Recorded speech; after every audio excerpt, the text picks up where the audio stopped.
Keïta dafa mel ni kuy xaw a tontu président Bassirou Diomaye ndax moo ne yàllaay joxe nguur donte dëgg la waaye yàlla lu muy joxe léeg-léeg da koy jaarale ci loxo nit est-ce que tey du dafay tontu Bassirou Diomaye mi jàpp ne xëy na démb jàppoon na ne Ousmane Sonko ko yóbbu ci en tout cas magistrature suprême bi moo ko fal tey xëy na mu jàpp ne yàllaa ko jox nguur. et loolu c'est une vérité sunu borom wàccul rek ñëw jox la directement lépp lu muy jox doomu aadama dafa am ci lu mu koy jaarale ak ci ku mu koy jaarale. Bassirou Diomaye Faye est président de la République grâce à Ousmane Sonko. Loolu c'est dans l'histoire.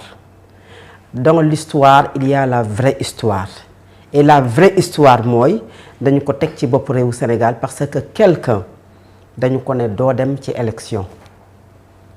mu mënoon a def moo tax li Mansour ne c'est comme si mais liñ naan parfois aussi am na ci wax yoo xamante ne ñëpp dañuy mel ne ku koy déggante moi j'ai toujours dit et depuis jour bi nga xam ne dañu ko fal 24 mars ne la générosité politique d'Ousmane Sonko il dit des choses yoo xam ne doo ci d'accord yenn saa yi il prend des décisions yoo xam ne doo ci d'accord une chose boo xam ne je pense que nit ñi am nañ ci unanimité mooy sa générosité politique taxawu Sénégal pas taxawu Sénégal Benno ak Tanor 2011 li leen xaajale ba tax na Ousmane Tanor Dieng ak ki nga xam ne moom mooy Moustapha Niasse àndandoo wuñu doon genn say dem élection présidentielle kii dem Benno Siggil Sénégal kii dem Benno ak Tanor c'est un problème d'ego dem nañ ba à un moment il fallait def benn ñu tasaaroo loolu moom mooy indi Macky Sall à la tête de ce pays suñu àndandoo woon dem benn kenn ki deuxième la jël kenn ki jël troisième kon en ce moment ñoom ñi jël deuxième kon ñoom ñooy dem bu boobaa deuxième tour la ñu jëm ñu voté leen mais dañu diviser wu parce que kenn bëggul bàyyi sa morom mu dem. Quand il fallait choisir pour que le PDS am un plan B mu amoon ay kàngam biir PDS nga gis fi ay Tafsir Thioye biir Parti démocratique sénégalais gis fa ay ñoo xamante ne am nañu ndëgër laay mënoon nañu taxaw jamono yooyu noonu c'est parce que c'est en 2019 il y avait les Oumar Sarr il y avait les maîtres Amadou Sall il y avait d'autres personnes yoo xamante ne xëy na amoon nañu ndëgër laay pour ñu taxaw mais boobu PDS daf ne moom du tànn plan B Karim Wade mooy plan A plan Z loolu bokkul ci générosité politique Al Amine taxawu ñëw mais y avait Barthélémy Diaz il y avait ay Ababacar Aba Mbaye il y a d'autres personnes yoo xam ne ay kàngam lañu ci biir parti boobu noonu mënoon na dem taxawu Dakar dem sampu lu waay am jël mais non il a été empêché d'être candidat d'autres amuñu lenn lu leen tere ñu nekk candidat amuñu lenn loo xam ne tënk na leen ci ay code électoral mais kenn tabbu leen moom il a été empêché d'être candidat il a choisi son numéro 2 moo tax démb ma ne ko su fekkee ne affaire bi projet bi ak parti bi du nit et vision la vision boobu warul nekk ne c'est la personne seulement d'Ousmane Sonko mais moom demul mu dem tànn keneen et logique boobu moom moo war a continuer donc loolu mu wax moom moo ci am maintenant la sortie de Fadilou Keïta am na courage ci sortie bi parce que différence su Abass Fall ak Fadilou Keïta mooy Abass Fall maire la Mansour Cheikh Thioro Mbacké il est député Cheikh Bara Ndiaye est député Cheikh Omar Bamba Diop est député Ismaïla Diallo est député Maymouna Dieye est ministre wi ñi jot a génn nga xam ne gis naa leen laa bëgg a wax ci seeni ay position le courage de Marie-Rose Khady Faye le courage de Fadilou Keïta et autres loolu tamit courage la parce que décret bi mi ngi fi il y a le décret Mansour xam nga démb maa ngi naan sur la forme c'est comme si dañoo nekk d'attaque ñoom ñëpp tas ci plateau yi xëy na sax journaliste yi leen invité yëgoowuñu ko il a fallu que le visuel génn ñu xam ne ñii la te ce sont des profils yoo xam ne Mansour soo leen invité ñu nangu nag da ngay sauter ci l'occasion parce que y a des choses à dire et que dañu war a toog wax ci plateau yi mais li tax ma ne courage la moom mooy aujourd'hui il y a le décret maintenant Fadilou Keïta il a choisi son camp il a répondu au président de la République mais de façon très intelligente parce que xam nga lu tax répondre ko de manière frontale Al Amine il a été subtil tontu na ko wax na ko mais kenn du ne da koo ñàkkal war ma kenn du ne lu mu ko wax kenn du ne la mu wax kat bu fi jógee te pourtant il a été nommé par décret par le président Bassirou Diomaye Faye mais tontu yoo xamante ne teg na ko ci li nga xamante ne moom mooy benn subtilité benn respect certes mais il a répondu il a choisi son camp aujourd'hui par rapport ak li mu wax bokk na ci la nga xam ne moom mooy jàpp na ne moom suñu yabee Ousmane Sonko c'est parce que dafa am ku leen koy yombalal ba ay nit jaare fa pour yab Ousmane Sonko et il a cité des noms comme ñenn ñi nga xamante ne fan yi yëpp ñu ngi def ay sorties di attaquer Ousmane Sonko et dans ba tey ci li mu doon wax moom mooy aujourd'hui bokkatuñu gis-gis ak Bassirou Diomaye Faye c'est clair alors y a plus te loolu Mansour xam nga bañ ko dalee wax boobu ñun ña nga Sacré-Cœur bokkatuñu gis-gis sénégalais nag ndeysaan dafa bëgg lu baax tout le temps mi ngi am espoir mais ñoom ñi génn démb kenn ku ci nekk xam nga ne affaire bi jeex na tàkk dara desatu fi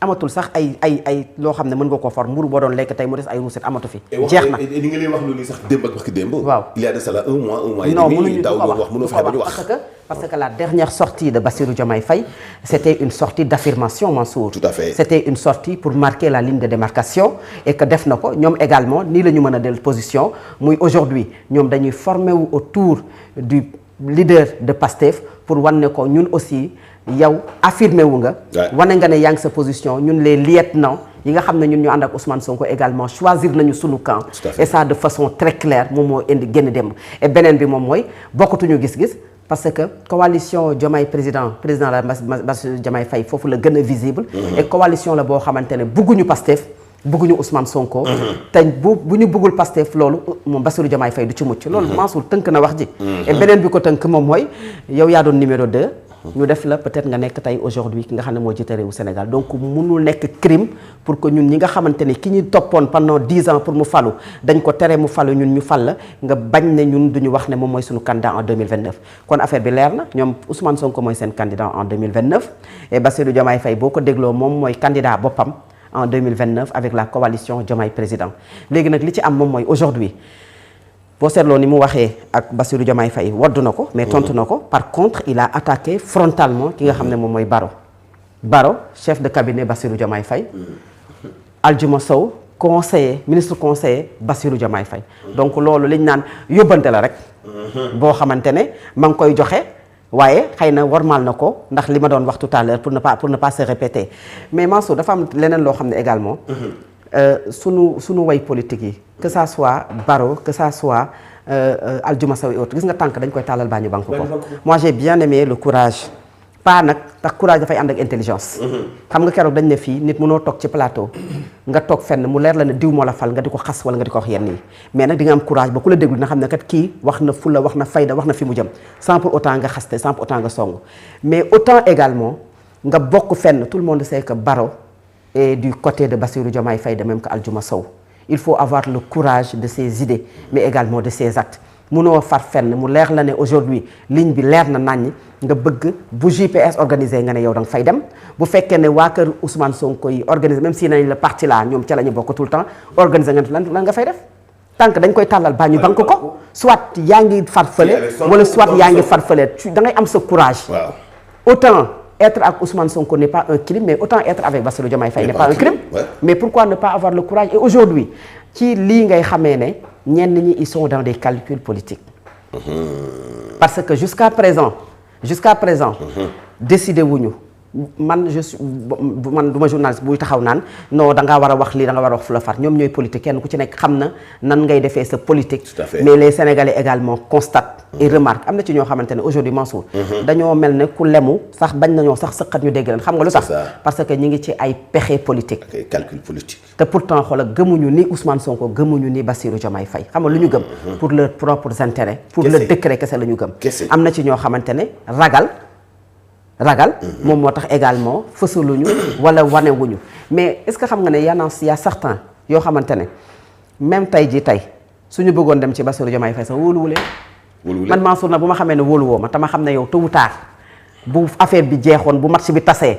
àdduna du yàgg ba nga jëlaat décret fal ma. non am na ñoo xam ne du leen mës a wóolu parce que ñoom takk nañu ci. am na lu mu xam ci ñoom am na lu non ba pare takk nañu lépp ci Ousmane Sonko ak image am. c'est ça ba nga xamante ne bu ñu demee du leen wóolu. bu ñu toogee du leen wóolu. te buy tabaat du leen wóolu. xam nga fan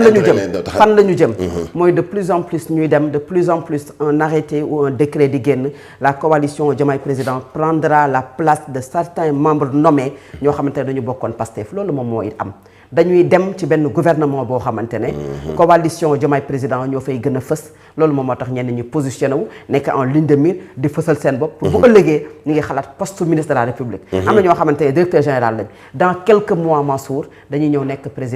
dañuy ñëw nekk ministre de la République parce que loolu moom mooy am et li nga doon wax sànq rek ci sunu way politique yi maanaam tout est calculé et tout est préparé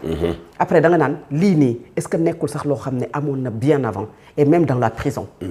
parce que si certains osent dem sur ay plateau de télé di wax ne ñoom ci seen bopp di affirmer que ne coalition bi ñu nekk ñoom li ñu fekkee ak li ñu xam boobu du tey moo lay wan ne au sein de la prison il y a des choses qui se tractaient yoo ay tractations yoo xamante ne amoon na fa un président daal Mansour ñun ñooy toog nii ci plateau yi rek parce que dafa am lu ñuy gis tey ñu tegal ñu ko mais lii am mooy lu ci bari ci way politique yi dañu koy togg ay weeri weer mu door a feeñ sur la place publique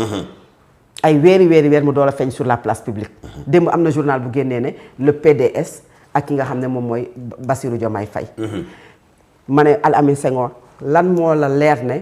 Karim Wade ak Bassirou Diomaye Faye nekkuñu di wax depuis combien de temps c'est ça depuis très longtemps peut-être lan moo la wax ne ci biir kaso bi amul ay mbir yoo xamante ne amaan na mënoon na ci am ce sont des questions que l'on peut se poser aujourd'hui ci loo xamante ne amoon na fi moo tax way politique yi ci seeni calcul politique la ñuy réussir wala ci la ñuy échouer mais heureusement que nous avons un peuple très mature et je le répète un peuple quand même qui vote utile et qui attend au tournant pour faire le choix choix nag sénégalais du ko tayee def saa su ne xam nga lu tax à chaque fois qu'il y a espoir il faut faire le choix de yaakaar boobu nag boo ko tegee nit mu teggi ko boo ko tegaatee keneen sax mu teggi ko yow continuer di am espoir pour jàpp ne Sénégal dina mën a génn ci situation yi mu nekk te du nekk réew moo xamante ne dañu koy politiquer du matin au soir mais dañuy bàyyi xel ci les préoccupations des Sénégalais. La question qui vient à la dimension mooy finalement bu réeroo amee ñoom ñaar réeroo sax am na diggante Diomaye ak Sonko Walf Quotidien dafa poser question bu am solo ma jàpp ne war nañ ci mën a indi ay xalaat finalement à qui profite li nga xam